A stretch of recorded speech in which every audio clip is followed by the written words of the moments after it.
Hi, welcome to our channel. We're the Simple Teachers. And this is another edition of Teacher Center where we analyze some great teaching. Today we're going to watch a Tier 2 intervention on fluency.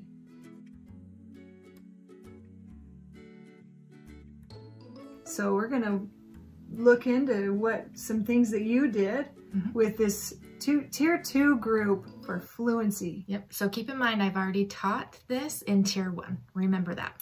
Yeah. All right, let's see what we've got. Okay, good readers leave good phrasing. We've been working so hard on our phrasing, making sure our voices sound right when we read. So phrasing is when we pause and stop at the right places. We pause at commas or break a long sentence into a meaningful chunk, and we always stop at end marks. So listen to my voice, fingers as evidence that you're following along. Good. So I'm not going to show you the title, I'm on the first sentence. Way to already be there. Listen to my phrasing. One spring morning, Farmer Bean went into his barn. All the animals greeted him with their calls. Then he heard a strange cry. I paused at that comma, point back to comma where I pointed, and I stopped at end marks. Good, point to the end marks. Yep, that's how I used good phrasing. Okay, now read like I did with good phrasing. My phrasing was a 4. I was always using good phrasing. Ready? Begin. One spring morning, Farmer Bean went into his barn. All the animals greeted him with their calls. Then he heard a strange cry. Great, I heard pausing and stopping at the right places. Okay. All right, so what we just saw is Whitney at the very beginning of the lesson with these students. She did a quick model. And even though she had modeled in Tier 1, you did a definition of phrasing and you did a quick model for them. It took just barely over a minute. And that is a minute worth taking because you got to refresh their mind of, oh yeah, we did that. Yeah, oh yeah, we know what that is. Remember, this is an intervention. They need another dose. So we have to be fast, but we have to be very clear. So that was perfect. And then you showed them what it was and in your model and told them again what it was you're going to look for right before you had them read. So then the other thing is right after they read with you, you gave them feedback on exactly what you had asked them to do. So in fluency instruction, modeling and feedback are two of the most important things that we do. Yeah, and you'll see me say 4, maybe a 3, 2, 1 hereafter. That's language we've used in our classroom a ton. On my main board, we have a smiley face, a 4 meaning like always or almost always, 3 mostly, a 2 sometimes, and a 1 rarely. So they know what that is. At the beginning of the year in my Tier 2, I also had it on my whiteboard, but this day I don't. So that's what that is. And are we going to see them rate themselves, or are you always rating on those 4, 3, 2, 1? They rate themselves often. Nice. So, all right, I'm excited to see you do some more of that. All right, let's see what else we have. Okay, we're on the next paragraph. It's my turn. I'm just showing you how to use good phrasing right now. I'm showing you what a 4 sounds like. Nice, if your finger's already there, you're being responsible. Screech! It came from the place where the mice like to nest in the hay. Ooh, that last sentence was really long. I think I want to change my phrasing. I'm going to try that again. It came from the place where the mice like to nest in the hay. I broke that sentence into a meaningful chunk. I paused just slightly after that word place. So do that with me. Go back to screech. Ready? Begin. Screech! It came from the place where the mice like to nest in the hay. Okay, stop. You're going to redo that entire page, page 216. Then rate yourself in front of your chest. 1, 2, 3, or 4. We do that every day. You know what that means. I showed you what 4s looks like. Now you try doing it by yourself. Then, when you're done with 216, go on to page 217. I haven't shown you what that should sound like. You need to use good phrasing, and I'm going to be like, ooh, I'm hearing, and I'll let you know what I'm hearing with your phrasing. Pause and stop at the right places, okay? So start at 216. then go on. Don't turn the page yet, though. If you get done early, just reread like always. Farmer Bee went to his farm. All the animals greeted him with their calls. Then he heard a squeak from the place. It came from the place where the mice went to dance in the hay. Farmer Bee followed the sound and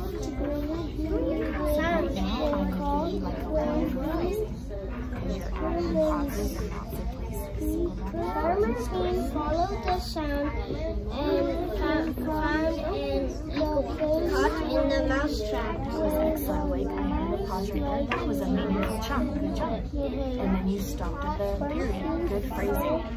Well, well, said the farmer. Greatly. You tried to catch a mouse, but you can't. You caught yourself.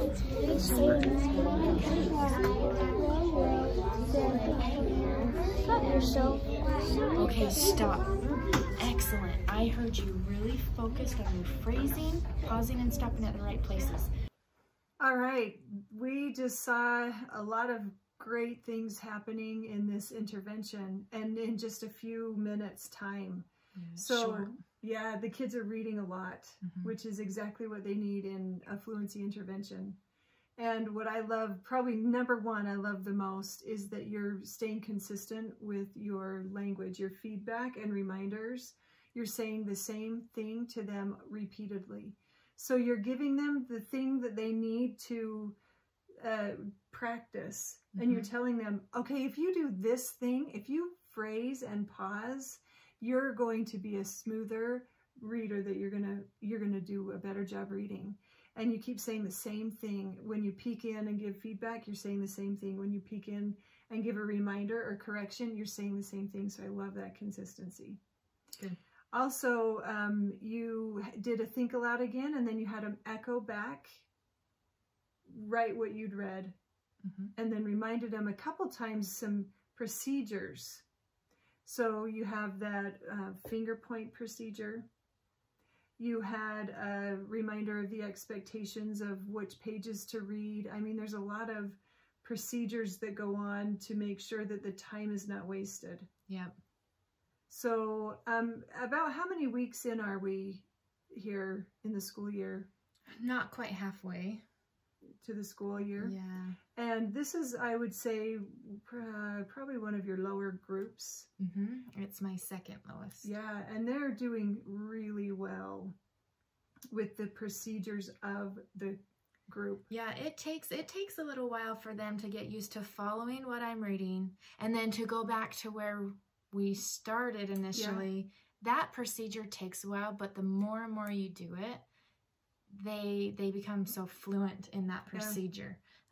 But it's like painstakingly kind of slow at the beginning. But once they realize, okay, Miss Garrett's my turn, they're going to follow. Okay, echo me. They go back right away. But it does take a lot of training at first. Yeah. But you even see, I still have to remind of procedures. Yeah. And there's my hardest child in my classroom this year is in this group. So that's extra procedure reminders, mostly for him. So the reason that I'm pointing these things out and we're talking about them is without good procedures in place, instruction and interventions can't happen. You're not going to get reading and rereading without those good, strong procedures in place. And my thinking and brain is like craziness right here because I'm listening to all of them. I'm feeling like I am going 10 times harder than them. But in their mind, they are calm and collected and reading, and I feel like I'm doing more work than them. But they're reading, and they're reading with phrasing, and I'm the one that's like busy, busy, busy. Yes, yes. And what's neat also is I'm watching, you're not just sitting there like this and they're reading, you're this. And you're here, and you're here, and you're here, and you're giving feedback and reminders. That's what an intervention group looks like, with a teacher that kind of knows what it is they're they've taught and they're looking for. You're like this. I call it you're peeking in. You're popping in. You're popping in. You're listening. You know what you're listening for, and the kids know what they're to do. So everything's very intentional again. Yep. Very fun. All right, let's see what else we see. Okay. Let's prove to each other how we did on page 217. Let's prove to each other how well our phrasing was. Go back to that first word on page 217. If you get lost, just put your hand down. That's being responsible. Okay, ready, begin. Farmer Bean followed the sound and found an eagle caught in a mousetrap. Well, well, said the farmer gently. Oh, wait, stop. A lot of us paused after farmer. There's only one more word, then there's a period. Let's redo that sentence. Go back to well, well. That was good. Pausing after well and well. Ready? Begin. Well, well, said the farmer gently. Let's do that one more time. Go back to well, well. Ready? Begin. Well, well, said the farmer gently. You tried to catch a mouse, but you caught yourself instead. That was great phrasing. You paused after mouse and you kept going until that period. Excellent. Last sentence. It's a long one. I want to hear your phrasing. Ready? Begin. The eagle glared angrily until the farmer set it free. I noticed a little pause after angrily. I would agree with that. That's breaking it into a meaningful chunk. This is what I heard. The eagle glared angrily until the farmer set it free. That was excellent phrasing. I could give everyone all together probably 3, so we're so close to a 4 doing it right the whole time. Excellent job. All right, so now we've seen, we're into more of they're doing a lot of the work, but you're still giving feedback and reminders. And I love that in the choral read, you noticed that the phrasing wasn't quite what you expected. And so you said, oh, wait a minute, we need to do that again. I love that you have the high expectations. So if you were letting them sound with bad phrasing and let it go, you're giving the wrong message. So it's really good that you keep those expectations high and you have them redo it until they meet them. Yeah. Our purpose is really clear, so we got to meet that purpose is what I'm thinking in my head. Yeah. And you're still, even though they're doing more of the work, the load, you're still really engaged, listening, giving feedback, giving reminders. You're not disengaged in the learning at all. You're saying, I noticed this. What I heard was, so there's always that feedback and those reminders being given. Really great. And giving more ratings again. So now they're ready, it sounds like, to go into some independent reading. Yeah, at this point, I'm just making decisions during teaching, and I decided I'm going to let them do some more independent work. Great. Okay, I'm not going to show you page 218. Only 218. Don't go on. 218 is where we're at. Okay? Whisper, whisper. Pause and stop at the right places.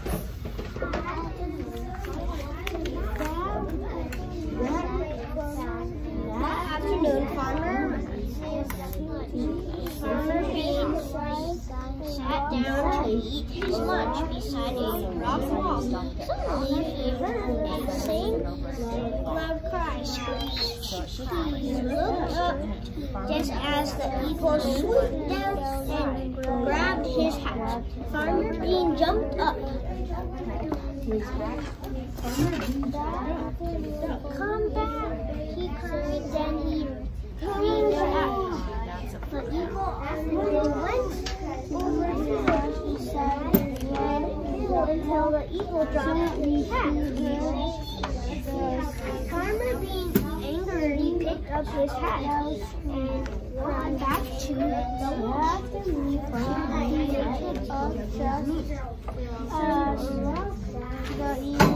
Okay, stop. Let's prove to each other the first paragraph on page 218. Let's show each other. Our goal is to get 3 or 4s on phrasing. Let's show each other. We had to think of the meaningful chunks or commas to pause that and stop at end marks. Ready? If you get lost, get your hand up. Ready, begin. That afternoon, Farmer Bean sat down to eat his lunch beside a rock wall. Suddenly, he heard the same loud cry. Oh my gosh, that was amazing. I heard good phrasing. Most of us paused after suddenly. That's like a transition word, suddenly. He heard the same loud cry. That was excellent phrasing. Okay, let's show each other the second paragraph. The second paragraph. Ready? Begin. He looked up just as the eagle swooped down and grabbed his hat. Stop. That was a good phrase. You guys paused after down, and then you kept going and grabbed his hat, and then you stopped. Excellent. The last sentence is short. We can get it in one phrase and stop at the end mark. Ready? Begin. Farmer Bean jumped up. Nice. You guys are proving to me your phrasing is becoming 3s and 4s. We're making so much growth. You guys used to your phrasing, I would easily always be like, oh, we're a 1 or a 2. We were going to make growth though, huh? And today, it's sounding more like 3s and 4s. Keep it up. Hard work pays off. Yes. All right, so we just saw a lot more reading. Every center should be kids reading. Well, center, small group, even centers too. Well, you can hear my buddy reading center in the background. Yeah. Kids should just be reading everywhere, but here especially, the focus is phrasing. So we have to be reading to improve our phrasing. Now, they're doing a lot of similar things throughout this entire small group. And one of the things, the choices that you're making in this intervention is that you're stopping them and having them going back together with you as the lead voice. That you can determine that as a teacher. It doesn't, you can change it up. Yeah. This isn't a I do, we do, you do. I'm bringing it back to we do. You are. And it's highly appropriate. It's going to change from text to text, from group to group, what you choose. Yeah, I don't always do that, but in this lesson, I did. Yeah, so don't think that every single group that she would do would look exactly like this. Yeah. The gradual release should always be flexible. But the point with this lesson is it should always also be very explicit. Still have your model. Tons of reading, especially in this fluency intervention. Yep. So any other things about this group when you were planning for this particular intervention? Well, how they were placed in this intervention is their accuracy is really good right now for where it should be. Great. They're doing pretty darn good. However, there's 1 or 2 kids in this group who this is a second dose of tier 2. So they receive a phonics intervention, and then I also pull them in for this intervention. Nice. So this text was done earlier in that day during our tier 1 comprehension lesson. So they'd already been exposed to it. So this is the second read. And these students, their rate is just not where it should be. And we need to meet those norms. Some of them comprehend well, some of them don't. So, but right now I'm focusing on their fluency. Got to get their rate up to help them comprehend. And as it goes on, as their fluency increases, then some of those kids might need an additional comprehension intervention. Right. So that's going on in the back of my head, thinking long term. In theory, they need all 3. They need phonics and fluency and comprehension. Yeah. But we just don't have time to put them in. So we start at the things of most need and work our way up. And it didn't happen in today's lesson, but a lot of times these fluency lessons turn into a discussion as well, because after we reread and after they've read it with fluency, like, that's why that happened. I get it now. And so it just adds to a comprehension lesson we had already done. We had just read that text, that same amount of text. I think we did a little bit more that day, but in our comprehension lesson. So it was just fresh on their mind, not within an hour ago, you know. So. Yeah, which is the beauty of stacking your tier 2 on top of your tier 1. Yeah. I've read that text a million times. that day they had only seen it one time. So we got to keep that perspective too. Yes. They haven't read it over and over like us as their teacher. Yeah. Giving them a second exposure is awesome. Yep. Great job. Nice intervention.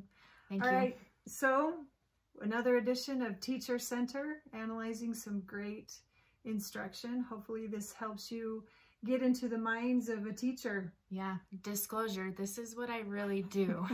So there's some of these teacher centers, they might be kind of messy and whatever, but this is, if you walk in my classroom, this is what it looks like. This is what's happening. I'm not doing something special. Angie's making me do this, but I'm a good sport about it. It's good for me too to be reflective. So if you're walking in my classroom, this is what I'm doing. I'm not doing anything different. So keep that in mind. Good stuff. Well, thanks for watching this video. Keep looking for our next Teacher Center videos. We've got a lot coming up. Make sure you've subscribed to our channel to help us be motivated to keep making more videos. And like this video, go find us on Facebook and Instagram. Thanks. Simply Teach.